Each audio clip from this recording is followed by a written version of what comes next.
Avatar Legends, the official role-playing game for the Avatar franchise, recently had people talking about something. Guns are now canon. Okay, it's the hand cannon, but still. Apparently the hand cannon was a thing since the Kyoshi era. Look, I'm going to be 100% honest. Avatar Legends adds some interesting lore, but then there are things that just frustrate me. Sozin apparently had a good sister. I swear, every good sibling, evil sibling dynamic will always be a shadow of Zuko and Azula, and even then, later additions to their story are questionable at best. Whatever, guns are now canon. In general, weapons options for non-benders, it's clear who got the short end of the stick, especially compared to the benders who get a diverse set of powers. Time to break out the Huolong Jing, a 14th century gunpowder weapon assembly manual. Before we begin, it's worth noting the differences between Chinese and European gunpowder weaponry in terms of philosophy. Yes, Europe developed gunpowder for anti-personnel purposes, but they also had wall busters, and the walls in question they wanted to busted tended to be big cities like Constantinople. Also, wall-busting cannons worked well on ships when you made them smaller because you need to pierce holes.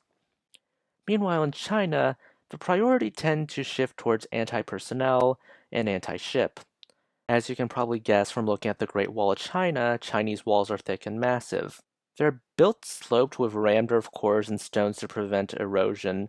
This geometry and material is basically ideal for absorbing blows from cannons. Good luck smashing these open. Also, their enemies tended to be nomads, so anti-personnel weapons and smaller cannons were useful in fighting them, as opposed to siege in Constantinople for the 50 millionth time. Now, let's look at some weapons Avatar could possibly use. The fire lance. These things are a reverse bayonet of sorts. After all, the firearm is a gun first and a bayonet holder second.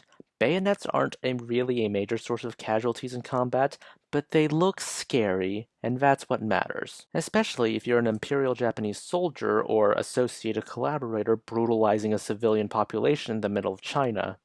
A fire lance is the exact opposite of a firearm. It's a spear first, but the attachment is scary since it launches metal pellets, shards of porcelain, or whatever nauseous fumes, and then you can use the spear part for the stabbing as you would expect. Though the fire lance would evolve into other single-shot uses such as spitting metal pellets at the enemy, or a dart and fire version called a lotus bunch, and of course, the hand cannon.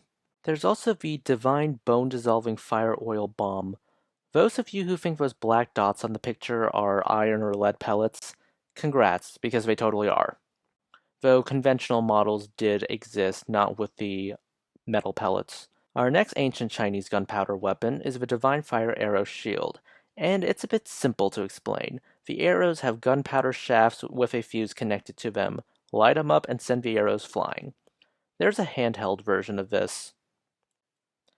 Those of you who want something older would probably be interested in this. It's from the Sung Dynasty, not the Ming. They clearly haven't perfected and ironed out some details because you have advice such as tying gunpowder in a fuse to a bird and waiting for it to land on your enemies.